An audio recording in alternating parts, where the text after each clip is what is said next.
Hey everybody, welcome back to the Pet Food Puzzle Guy. I'm Glenn, and today we're going to talk a little bit about pet food marketing. We're not going to review any particular products, but one of my great subscribers came up with a great comment, and I told him, I said, we definitely have to make a video out of that because it's sometimes things are so obvious that you just don't see it, and then when you finally see it, you're like, okay, there you go. Why didn't I see that? So we're going to get into it. We're going to look at pet food marketing, the whole idea of species appropriate. In other words, your dog is a meat eater. Look at a wolf. A wolf would never go into a cornfield and eat corn.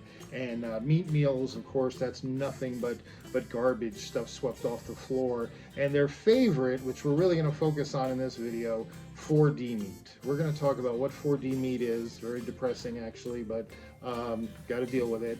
And then show how ridiculous and inconsistent and really disingenuous these pet food marketers are that are trying to sell you this species appropriate baloney. So we'll get into it. Welcome.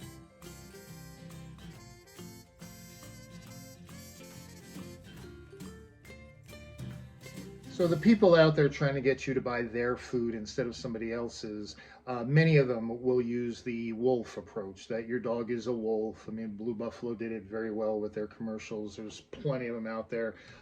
Anything else that's not meat is basically a filler. So you can't use corn, you can't use carbohydrates. All that stuff is just terrible. And they don't really explain why, but that's their position because that's their shtick. That's how they try to sell you. So meat is magical. Why? Because dogs are carnivores. They're not, by the way, but they will say they are, and they need meat, and that's what they should be getting. You'll see on bags of food, 85% of this is meat, and they really will focus on the fact this is fresh. So meat meal, and what they'll say, if you go to their websites, Dr. Judy says this, Dr. Becker says this, Rachel Facero says this. Rodney Habib says this. Cam, the pet food nutritionist in England, says this. I mean, they all say it. It's part of their mantra. 4D meat. That meat meal is nothing but 4D meat. Dead, diseased, dying, and disabled. Uh, you get the message from all these folks, species appropriate, that your dog is a wolf. Okay. Um, that is just marketing, okay? There's nothing to that. I mean, sure, there's similarities and all that, of course. But when it comes to nutrition, to feed your dog like a wolf would be really stupid because nature has its limitations, okay? Nature, as far as nutrition for a wolf, it's just keep them alive. It's basic survival. Whatever you can eat it when you can. Sure, they can eat meat, they can eat all kinds of things. They're scavengers. And so that's their whole premise is that they're this meat eating, carnivorous hunting wild animal out there. Nutrition science, though, has a total different approach. For your dog and for my dogs, we want them living much longer than a wolf, okay? Nature will not provide that. Nature will provide, sure, this is how their bodies work, here's what different nutrients do, but the study of nutrition, which is what science is, shows us, wow, we can manipulate nutrient levels to increase longevity. And how do you do that? The main way you do that is through managing diseases that would limit their lifespan. Okay, kidney disease probably being one of the biggest up there. Okay, there's no remedy for kidney disease in the wild. If a wolf gets kidney disease, hey, God bless them that they lived long enough to actually get kidney disease, because most of them aren't going to. There is no nutritional, oh, now they're going to start eating this instead of that, and they're going to start watching that, or they're going to increase their level of something. No, they're just going to die. That's how nature is. But with nutrition science, we actually can manage so many diseases now. I don't want to get into it. But back to the marketing of it. So the idea that feed your dog as a wolf, that's just dumb. Because the meat is more natural than meat meal, all this other silliness. But they usually will get around to, well, that meat meal, it's just mystery meat. You don't even know what it is. It's not even meat. It's really just 4D meat. It's the dead, diseased, dying, and disabled, the stuff that's left on the floor. I just read that in somebody's website. That's what actually is going into meat meal. It's just awful. So I want to stop right there and just think this through. So here's these people, I just named them all, saying, your dog is a wolf, you should feed him like a wolf. And then they're telling you 4D meat is so bad.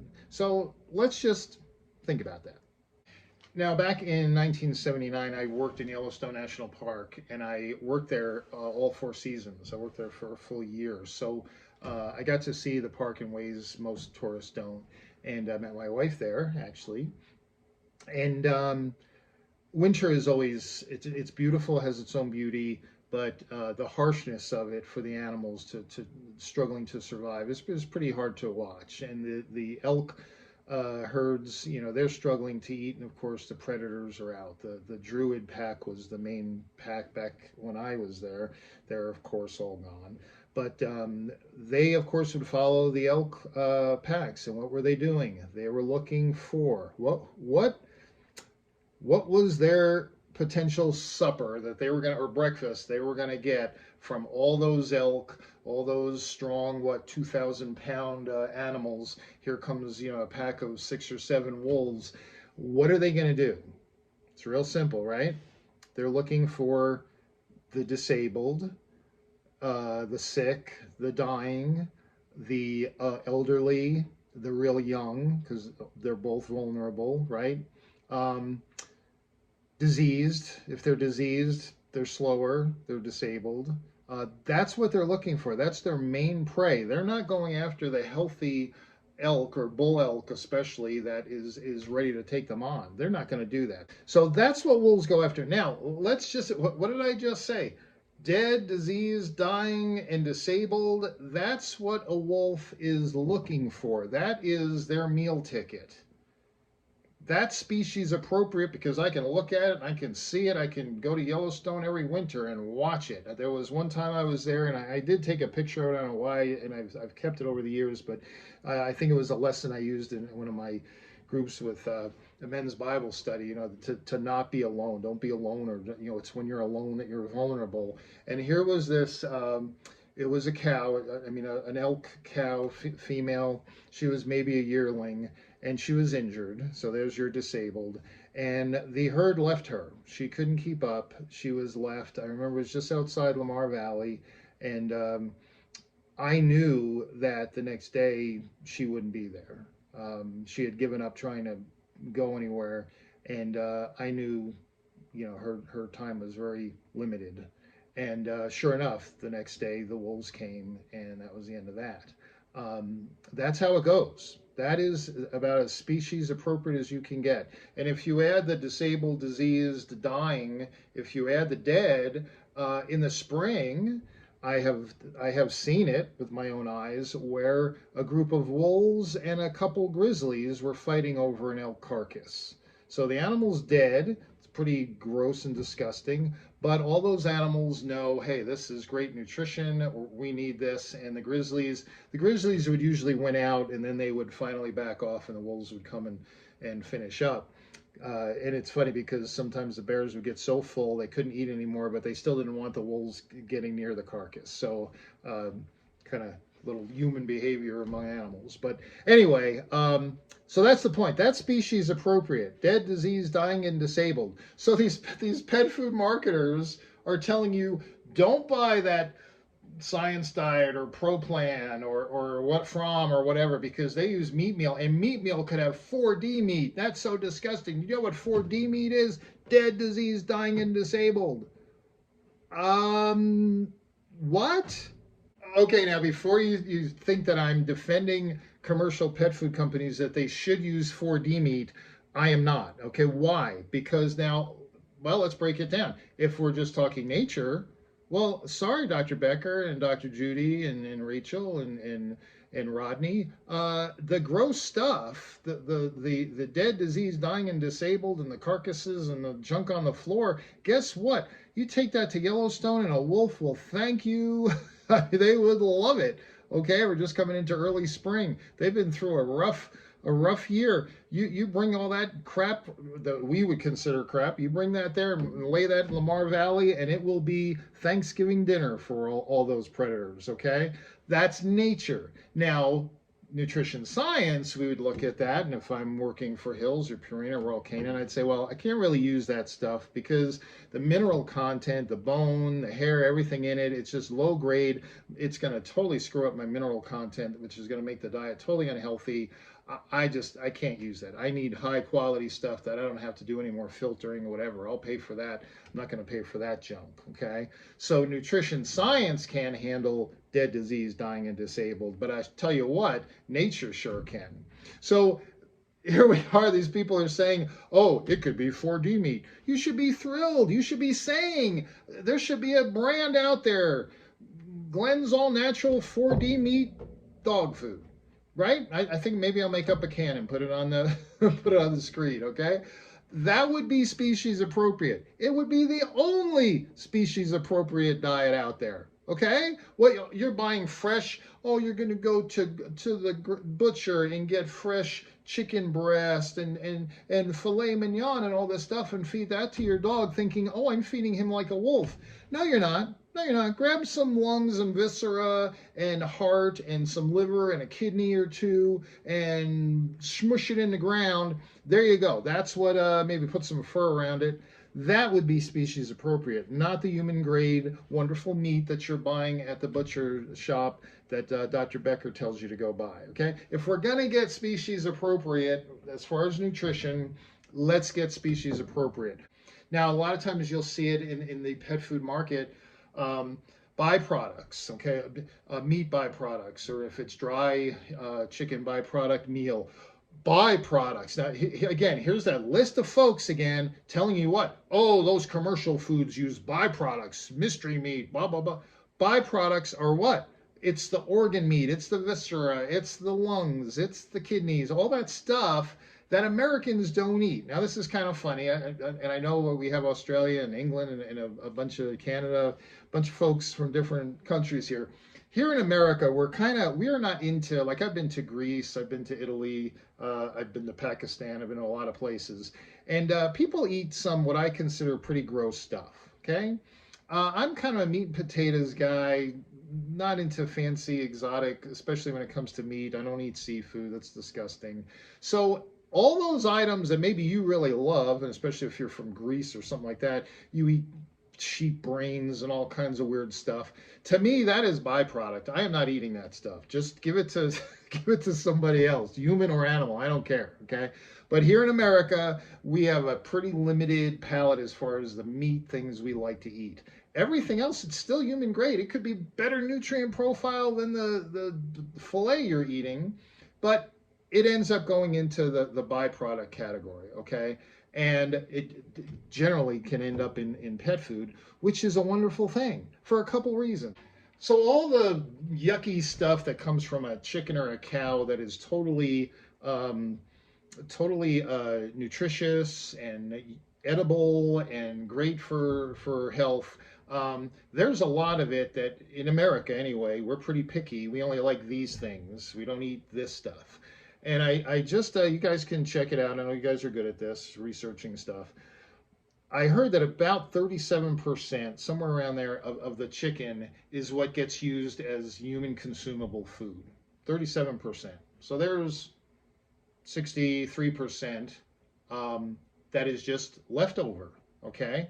Much of that is edible. Much of that is highly nutritious substances that just we're not going to eat it, so it doesn't stick with us. It goes elsewhere. Okay, with beef, it's about 50%.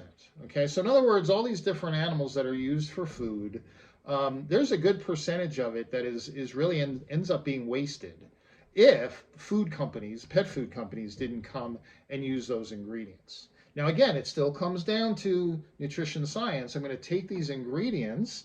They're probably less expensive. Yeah, of course they're going to be less expensive than the human grade food you're buying at Safeway or wherever you shop, okay? But the point is, why should it go to waste? Most of these food companies, the pet food marketers, again, that list of names there, they are so into the earth and sustainability and we are the world and climate, control, all this other stuff. But what they're really saying is, oh, I only want the very best, this little bit over here for my dog. And we all should feed this way. So all that waste, those animals' lives that were sacrificed for nutrition, most of it is going to go into a landfill, okay? Or maybe into pig feed or something like that. Why waste all that when it's highly nutritious? Now, if it wasn't highly nutritious, sure, let's get rid of it. But if it's highly nutritious, what a wasteful thing for the planet. And I know cattle raising especially is really, pretty polluting and self-limiting. Let's make sure we're using the whole animal. And this does it well. But yet the pet food marketers, they're not trying to teach you the facts. They're not trying to, even if it's depressing as go over meat sources and all. They're just trying to sell you pet food, or I should say, sell you an idea. All these self-promoting, YouTube celebrities, they're not talking nutrition. They're not thinking it through. And this was a perfect example. The subscriber that said this, I mean, kudos to them. Wait a minute, 4D meat is bad. You should feed your dog like a wolf. Well, what does a wolf eat? 4D meat. And I was like, yeah, I always would just say, well, they're not going to use 4D meat because the nutrient levels are too high. I never really put it together. So it's a perfect example, folks. You're being taken by pet food marketers, okay? And we all are. Marketing is effective, or it wouldn't be out there. If you buy a reputable food, you are not getting 4D meat. If you do believe your dog is a wolf, and in species appropriate, just gets you going. You love that jingle, okay? Even that's all it is. There's nothing to it. Then again, you should be buying Glenn's All Natural 4D meat, because dead, diseased, dying, and disabled is exactly what your dog's ancestors, the wolf, ate for centuries, right? So there you go. So let's stop listening to these pet food marketers that are telling us that 4D meat is everywhere, and species appropriate is the only way to go. Oh, and carbohydrates are bad. And corn is just a filler with no nutritional value. We hear that all the time. What else? I could go on and on and on. And this is just one example. This 4D meat is an example of it's all bogus. It's all just storytelling to get you to buy their food instead of somebody else's. People are going to buy into it. But this species appropriate and 4D, there you go. That just put them both on their butts. And so please, if anything from this video, I just want to put, especially those of you that disagree with everything I say and agree with all that list of those other folks, do you see how it's disingenuous? Do you see, even if it was not disingenuous, it's illogical. It doesn't even make any sense. It's just, let me say something that's going to convince you to spend your money, okay? So a few weeks ago, I asked all of you to come up with a name for our community. Dr. Ray has the Nutrition Nation, which I thought was a really cool name. And so I thank all of you that had suggestions. Some of them are really, really clever. Some are funny, some are kind of silly. But Sarah in Canada came up with the what I think is the best name, Nutrition Mission. So Sarah's going to win a Nutrition Mission t-shirt if I ever get around to making those t-shirts with show me nutrients and all that. But she gets a free one if I ever get around to doing it. I really appreciate it, and I appreciate everybody that came up with different names. But so we as a group are the Nutrition Mission, and that's our mission to bring the nutrition back to this whole pet food game. So again, thanks for everybody that participated. And there's my Bella, my guard dog, my little 7-pound guard dog, letting me know someone's at the door. So I'm gonna go. Y'all have a good one. Enjoy the spring. Get out, go for a walk, depending where you are in the country or actually the world. And I do appreciate you. Have a good one.